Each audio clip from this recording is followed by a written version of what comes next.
So hello everyone, welcome back to the channel. So आज हम chemical kinetics के question bank की playlist में हैं एंड हमने ग्राफ के क्वेश्चन के लिए बोला था। जैसा हमने बोला था कि हम ग्राफ के क्वेश्चन करेंगे एंड अब हम ग्राफ के क्वेश्चन करने जा रहे हैं।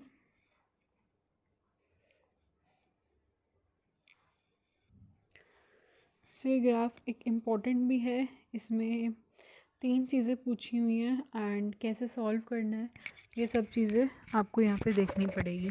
नाउ क्वेश्चन कहता है concentration measured as a function of time when gaseous N2O5 as initial concentration of 0.02 molar decomposes to gaseous NO2 and O2 at 50 degrees Celsius.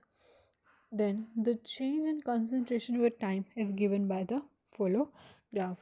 देखो, अगर जिसको भी सबसे पहले नहीं पता क्वेश्चन कैसे सॉल्व करना है, आप जाओ पहले जाके चैनल पे लेक्चर्स अपलोडेड हैं, उससे देखो कि क्वेश्चन कैसे पूछे जा सकते हैं। हर टाइप्स के एक एक हमने क्वेश्चन करवा रखे हैं, कैसे क्वेश्चन पूछे जाते हैं, फॉर्मूलेज और एक्सप्लेनेशन डिटेल में हर चीज़ दे रखी है।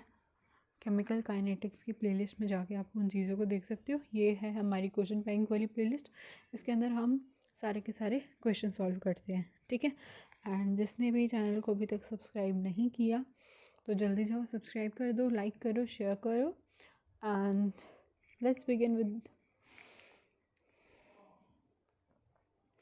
चलो, क्वेश्चन में है कि सबसे पहले हमें क्या करना है चिल्ड्रन, हमें एक काम करना है एंड वो काम क्या होगा, रिएक्शन को लिखना। क्योंकि रिएक्शन तो हमें क्वेश्चन में नहीं दे रखी, तो हम रिएक्शन लिखेंगे। N2O5 को हम डिकम्पोज करेंगे NO2 में प्लस O2 में, ठीक है।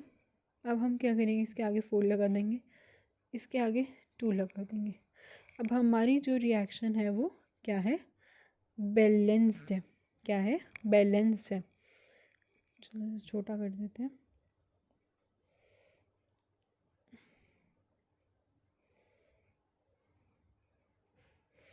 ऑल राइट, चलो अब ये हमारे पास हमारी रिएक्शन है।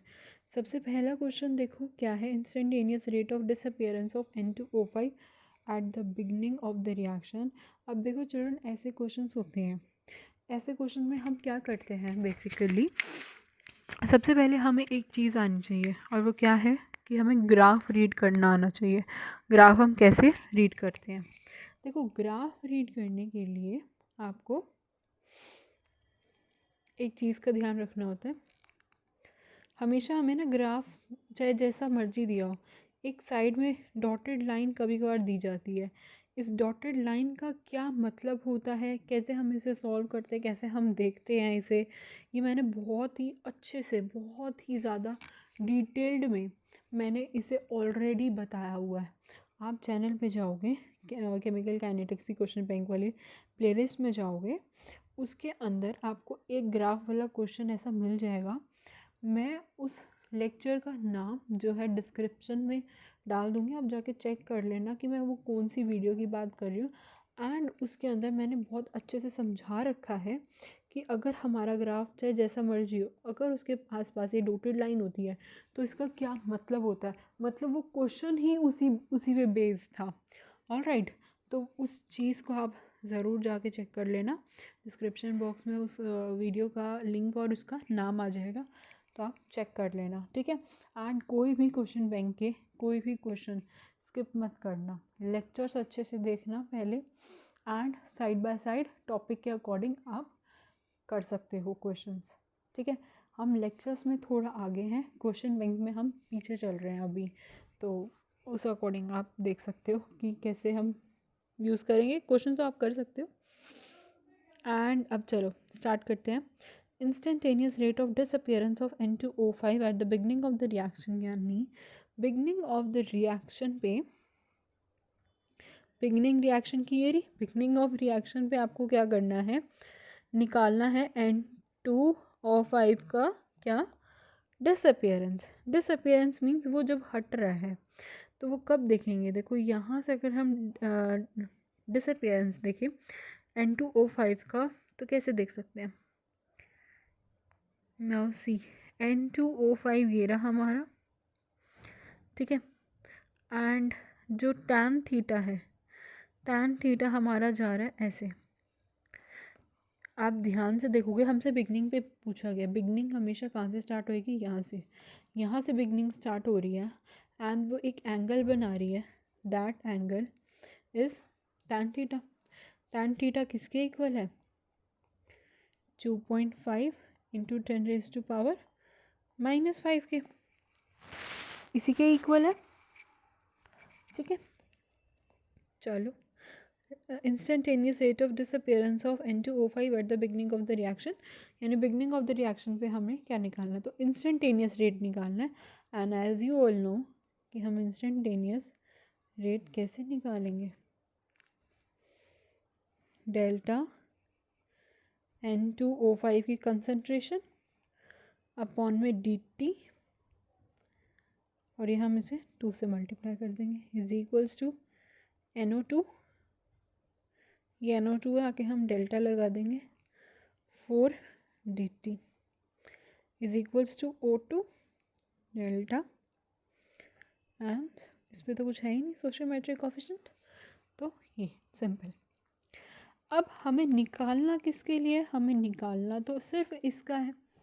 अब इसको निकालने के लिए हम क्या करेंगे, जो हमारा रेट होता है ना चिल्ड्रन, रेट किसके इक्वल होता है, रेट इक्वल होता है स्लोप के। स्लोप क्या होता है हमारा, tan theta, and tan theta क्या होता है, y अपॉन x। क्वेश्चन में नहीं गिवन तो हम निकाल लेते हैं, अगर क्वेश्चन में गिवन है तो वेल एंड गुड, नहीं निकाल पाते तो y2 माइनस y1 अपॉन में x2 माइनस x1। एंड जो उनसे क्वेश्चन की मैं बात कर रही हूँ ग्राफ वाले, उस क्वेश्चन के अंदर हमने ये फॉर्मूला यूज़ किया हुआ है एंड उस लाइन का मतलब भी समझा हुआ है, ठीक है। तो वो थोड़ी ग्राफ को पहचानने के लिए, ग्राफ को हम रीड कैसे करते हैं, वो वीडियो इंपॉर्टेंट है। अब जो हम करने जा रहे हैं ना, इससे क्या होगा, एट द एंड जब वीडियो सारी ख़त्म हो जाएंगी, सारे के सारे क्वेश्चन प्रैक्टिस हो जाएंगे, तब आपको समझ आएगा कि ग्राफ कैसे रीड करते हैं। एंड हर टाइप के हम क्वेश्चन करेंगे, ये नहीं हम सारे सिंगल टाइप ऑफ क्वेश्चन कर रहे हैं, नहीं, हर टाइप ऑफ क्वेश्चन करेंगे, होमवर्क भी देते हैं एंड एक सिनेरियो बन जाता है कि हाँ भाई ये क्वेश्चन हमें ऐसे करना ही करना है, ठीक है। अच्छा, अब इसके अंदर हमें क्या है, कोई भी वैल्यू नहीं दे रखी, बट हमें क्या दे रखा है, tan थीटा दे रखा है। अब हम tan थीटा से क्या निकाल सकते हैं, एक तरह से वो स्लोप ही है।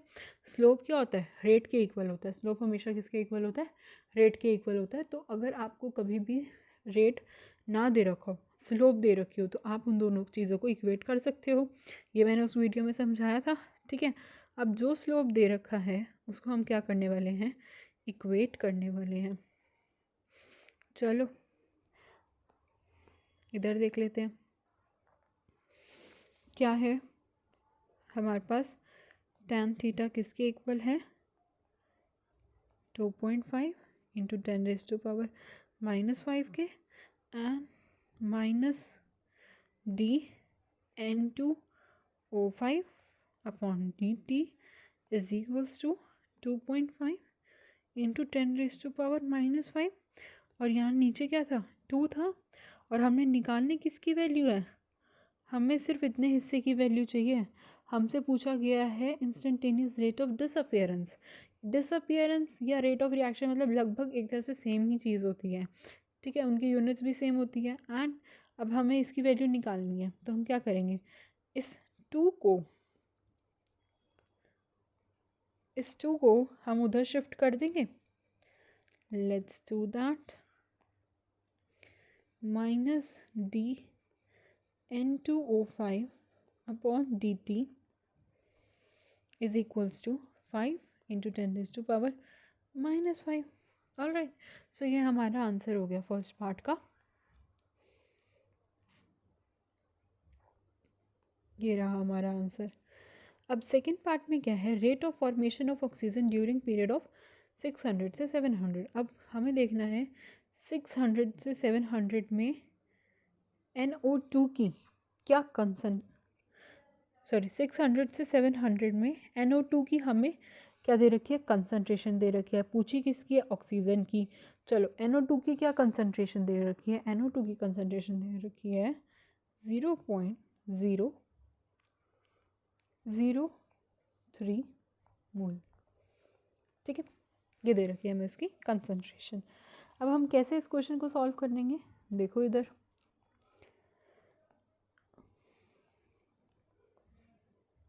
एंड अब हम निकालेंगे ऑक्सीजन की फॉर्मेशन। ऑक्सीजन की फॉर्मेशन निकालनी है, यानी हमें ये निकालना है, हमें दे किसकी रखी थी, NO2 की दे रखी थी, यानी हमें इसकी दे रखी थी। तो अब हम इन दोनों को इक्वेट करेंगे। डेल्टा NO2 क्या था, हमें कंसनट्रेशन है ना, तो डेल्टा NO2 कंसनट्रेशन अपॉन में टाइम है, तो गिवन तो हमें कंसनट्रेशन है, तो हम लिखेंगे 0.003 अपॉन में 4। अब dt की वैल्यू तो दे रखी है, क्या है dt की वैल्यू, 100। देखो 600 और 700 के बीच का डिफरेंस कितना होता है, 700 ना, सॉरी 100 ना। 600 और 700 के बीच का डिफरेंस क्या होता है, 100। ठीक है, तो जस्ट हम क्या करेंगे, यहाँ लिख देंगे इनटू में 100 इज इक्वल्स टू ऑक्सीजन का। ठीक है, rate of formation of oxygen का। अब हम इसे सॉल्व करेंगे। ये देखो, ये क्या आएगा, 3 × 10⁻⁻5 अपॉन में 4 इज इक्वल्स टू O2। ठीक है, अब आप इसे सॉल्व करो, क्या आंसर आएगा हमारा इसका, 7.5 × 10⁻⁻6। क्या यही आंसर है हमारा इसका, 7.5 × 10⁻⁻6।